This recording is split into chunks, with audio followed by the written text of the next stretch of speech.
आमच्या वारकरी संप्रदायामध्ये आपला विचार हा वैश्विक विचार आहे आणि तो देशाच्या जगाच्या कानाकोपऱ्यात पोचला पाहिजे।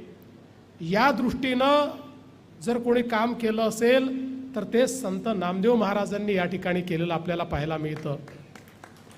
आपण असं म्हणतो की मराठ्यांनी हिंदवी स्वराज्य अटके पार नेलं, हे खरं आहे। आमचं स्वराज्य अटके पार गेलं, अफगाणिस्तानपर्यंत आमचं स्वराज्य गेलं, पण त्याच्या कितीतरी आधी आमचा भागवत धर्माचा विचार हा तिथपर्यंत पोहोचवणारे संत नामदेव महाराज होते की ज्यांनी अक्षरशः आसेतू हिमाचल ज्याला आपण म्हणतो, पूर्व पश्चिम उत्तर दक्षिण सगळ्या भागामध्ये प्रचंड भ्रमण केलं आणि त्या ठिकाणी हा विचार पोचवला। आणि मगाशी उल्लेख झाला की या ठिकाणी परिवारातले 14 लोक आणि संत जनाबाई हे संजीवन समाधी घेतात। ही 14 मंडळी स्वतः संतच आहेत, कारण ती अभंग लिहित आहेत। ती देखील विठू माऊलीचं त्या ठिकाणी जे कार्य आहे ती जनाजनापर्यंत पोचवत आहेत आणि अशा प्रकारे त्यांचा संजीवन समाधी सोहळा खरं म्हणजे जगाच्या इतिहासामध्ये असा क्षण पाहायला मिळणार नाही की ज्या दिवशी एकाच परिवारातले एवढे सगळे लोक या ठिकाणी संजीवन समाधी घेतात। मला असं वाटतं हे कुठे होऊ शकत असेल तर भागवत धर्मामध्येच होऊ शकतं, हे विठ्ठलाच्या भक्तीमध्येच या ठिकाणी होऊ शकतं। आपण बघितलं की ही जी ज्योत त्यांनी पेटवली, पुढे ज्या प्रकारे आपल्याला माहिती आहे की आज सातत्याने इतक्या मोठ्या प्रमाणात आमचे सर्व वारकरी या ठिकाणी पंढरीला येत असतात। यावर्षी तर मी पालकमंत्री जयकुमार गोरेंचं अभिनंदन करेन की अभूतपूर्व अशा प्रकारची व्यवस्था त्यांनी या ठिकाणी केली। पण भगिनी आणि बंधूंनो, ज्या काळामध्ये भागवत धर्माला नष्ट करण्याचं षडयंत्र या देशामध्ये सुरू होतं आणि तलवारीच्या जोरावर आमचा धर्म संपवण्याचा प्रयत्न चालू होता, त्यावेळी लेखणीच्या आणि वाणीच्या जोरावर तलवारीला उत्तर देणारा जर कोणी असेल तर ते आमचं वारकरी धर्म होता, ते आमचे नामदेव महाराज या ठिकाणी होते। आणि म्हणूनच आज त्यांचं दर्शन घेताना आपल्यापैकी प्रत्येकाला या ठिकाणी आनंद होतो। हा सगळा विचार त्यांनी देशभरामध्ये पोचवला आणि म्हणूनच संत बहिणाबाई म्हणतात, ज्ञानदेवे रचिला पाया उभारिले देवालया, नामदेव तयाचा किंकर तेणे केला विस्तार। किंकर म्हणजे अग्रदूत, आपल्या भागवत धर्माचे अग्रदूत म्हणून या ठिकाणी नामदेव महाराजांकडे पाहिलं जातं। 22 राज्यांमध्ये त्यांनी विचरण केलं, पंजाब, गुजरात, राजस्थान, मध्य प्रदेश, उत्तर प्रदेश, हरियाणा, हिमाचल, कर्नाटक, तमिळनाडू, तेलंगणा। एकही राज्य असं मोठं आपल्याला पाहायला मिळत नाही की ज्या राज्यापर्यंत ते पोचले नाहीत। त्या प्रत्येक राज्यात हा भागवत धर्माचा विचार त्यांनी पोचवला आणि पुन्हा एकदा भागवत धर्माच्या विचारांवर आलेलं जे संकट होतं त्या संकटातून समाजामध्ये श्रद्धा निर्माण केली आणि सर्व प्रकारचा अन्याय सोसण्याकरता समाजाला पुन्हा एकदा जागृत करण्याचं काम त्यांनी केलं। आणि म्हणूनच आपल्याला माहिती आहे की संत ज्ञानेश्वर माऊलींनी भगवद्गीतेची गंगा ही मराठीमध्ये आणली आणि त्याला जे काही नामदेव महाराजांचं तत्वज्ञान आणि त्या तत्वज्ञानाचं जे अधिष्ठान लाभलं त्या माध्यमातनं आपल्याला माहिती आहे की संत नामदेव आणि संत ज्ञानेश्वर यांची भेट ही देखील या संपूर्ण आपल्या वारकरी धर्माच्या प्रवासामधली एक महत्त्वाची भेट मानली जाते। एक मैलाचा दगड तो मानला जातो आणि एक विचारांचा अमूल्य संगम म्हणून त्याच्याकडे पाहिलं जातं। खरं म्हणजे ही परंपरा कीर्तनात्मक वाढण्याकरता पहिले फडकरी म्हणून त्या ठिकाणी नामदेव महाराजांकडे पाहिलं जातं। हा फड त्यांनी उभा केला आणि त्यातनं आज आपल्याला गावोगावी आमचे फडकरी, आमचे कीर्तनकार हे कीर्तन करताना त्या ठिकाणी दिसतात. पण जसं मगाशी सांगितलं की संत नामदेव हे केवळ वारकरी नव्हते, ते केवळ भागवत धर्माचे पाईक नव्हते, तर भारतीय संस्कृतीच्या एकात्मतेचे पाईक देखील या ठिकाणी नामदेव महाराज होते. कारण त्यांनी भाषेचे बंध झुगारले, सीमांची कुंपणं तोडली आणि भक्तीचा ओघ हा संपूर्ण भारतामध्ये नेण्याचं काम त्यांनी त्या ठिकाणी केलं.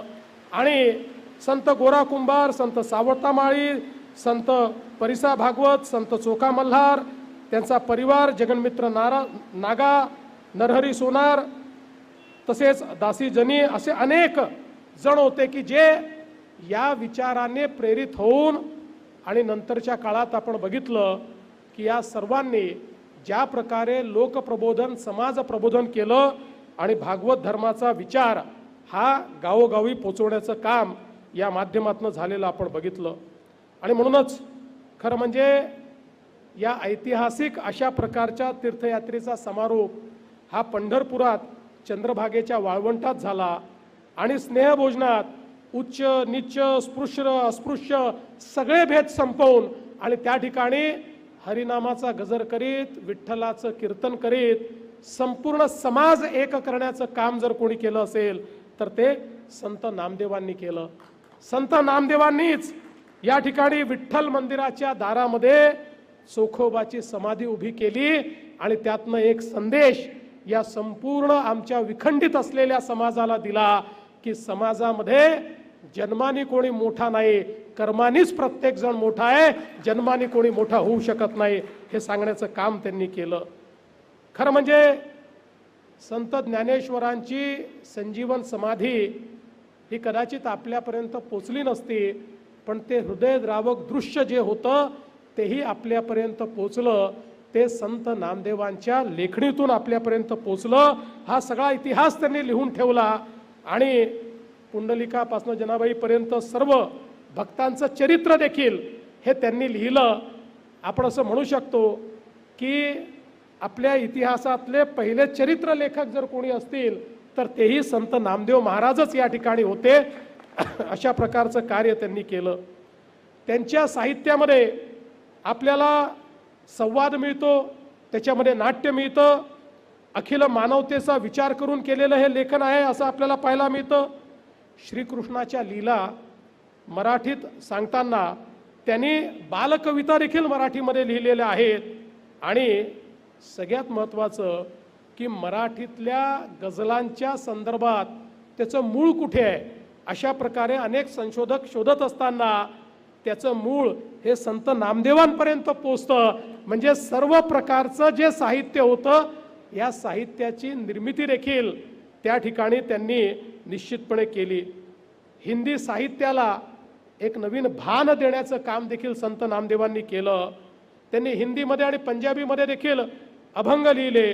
ब्रजभाषा, शौरसेनी भाषा अशा अनेक भाषा या त्यांना अवगत होत्या. आणि भाषा हे संवादाचं माध्यम आहे, ते विवादाचं माध्यम नाही, हे सांगणारे संत नामदेव महाराज या ठिकाणी होते. हे देखील आपण सगळ्यांनी लक्षात घेतलं पाहिजे. भाषा ही मैत्री आणि बंधुत्वाचा धागा आहे हे त्यांनी जाणून घेतलं होतं. आणि म्हणूनच गुरुग्रंथ साहिब, ज्या गुरुग्रंथ साहिबला संपूर्ण आमचा शीख समाज आपला ईश्वर मानतो, किंवा गुरूंनी सांगितलं की जर तुम्हाला आराधना करायची आहे, जर तुम्हाला त्या ठिकाणी पठण करायचं आहे तर ते गुरुग्रंथ साहिबचं करा. जो गुरुग्रंथ साहिब आमच्या शीख धर्मामध्ये सर्वोच्च स्थानी बसलेला आहे, त्या गुरुग्रंथ साहिबमध्ये देखील 61 पदं ही संत नामदेवांच्या वाणीतनं आणि लेखणीतनं आलेली आहे. आणि नारायण आणि नामदेव एकच अशा प्रकारचं या शीख परंपरेत त्या ठिकाणी मानलं जातं. आणि म्हणूनच 2015ला जेव्हा घुमानला साहित्य संमेलन झालं पंजाबमध्ये आणि आम्ही तिथे गेलो, त्यावेळी पंजाबच्या घुमानमध्ये देखील आपल्या संत नामदेव महाराजांबद्दल त्या ठिकाणच्या लोकांमध्ये जो काही आदर पाहायला मिळाला, निश्चितपणे आमची छाती देखील त्या ठिकाणी मोठी झाली. आणि कशा प्रकारे हा विचार वैश्विक झालाय हे आपण सगळ्यांनी बघितलं. गुरु गोविंद सिंग, संत कबीर हे संत नामदेवांचा उल्लेख अत्यंत आदराने करतात. मीराबाई, नरसिंह मेहता यांच्या काव्यात देखील आपल्याला नामदेव महाराजांचे शब्द मिळतात, त्यांचे वाक्य आपल्याला त्या ठिकाणी पाहायला मिळतात, त्यांचे विचार आपल्याला पाहायला मिळतात. आणि म्हणूनच आपण जर बघितलं असेल तर खऱ्या अर्थानं आपला विचार वैश्विक करणारे हे नामदेव महाराज होते. आणि भारतातल्या पूर्व, पश्चिम, उत्तर, दक्षिण सगळ्या भागाला जोडणारे आपले नामदेव महाराज या ठिकाणी होते. खरं म्हणजे त्यांच्या वडिलांची इच्छा होती की त्यांनी जो पारंपरिक आपला व्यवसाय आहे शिंपी, तो व्यवसाय करावा, पण तो व्यवसाय त्यांनी स्वीकारला नाही. कारण त्यांना सामाजिक समरसतेचं वस्त्र हे विणायचं होतं आणि ते वस्त्र विणून त्यांनी संपूर्ण समाजाला एकता काय असते हे शिकवण्याचं काम केलं. आणि म्हणूनच मला असं वाटतं की ही जी समाजाची शिवण्याची त्यांची शिवणकला होती, ही अतिशय अद्भुत अशा प्रकारची शिवणकला होती ज्यांनी या समाजाला दिशा देण्याचं काम केलं.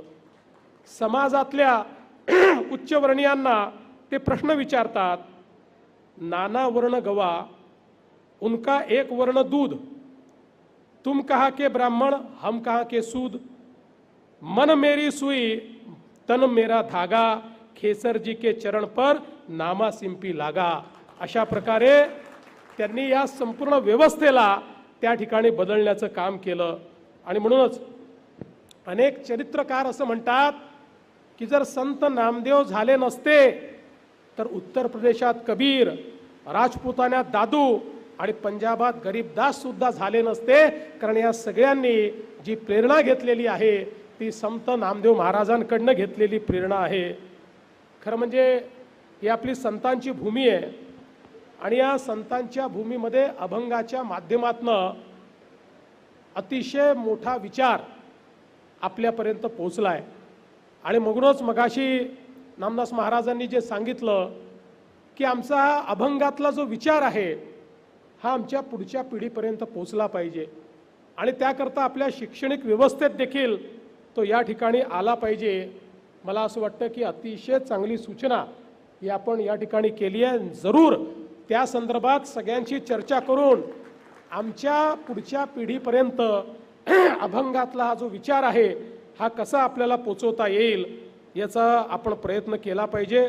खरं म्हणजे आपल्यापैकी अनेकांना माहिती नसेल, पण आपण आरती झाल्यानंतर या ठिकाणी घालीन लोटांगण वंदिन चरण ध्यान पाहिन रूप तुझे हे जे पद म्हणतो हेही त्या ठिकाणी त्यांनीच लिहिलेलं आहे, संत नामदेवांनीच लिहिलेलं पद आहे. हे देखील आपण सगळ्यांनी लक्षात घेतलं पाहिजे.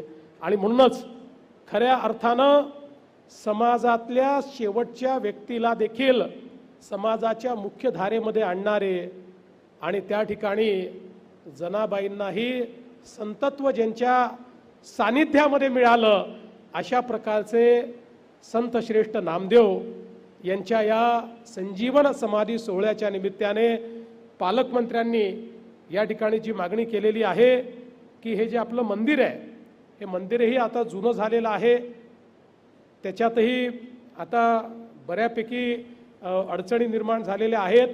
त्यामुळे आमचा सगळा जो वंशज परिवार आहे यांची परवानगी घेऊन आणि त्यांच्याच मान्यतेने त्याचाही योग्य पद्धतीनं जीर्णोद्धार हा आपण करू. त्या ठिकाणी शासनाच्या माध्यमातून ते काम देखील आपण हातामध्ये घेऊ.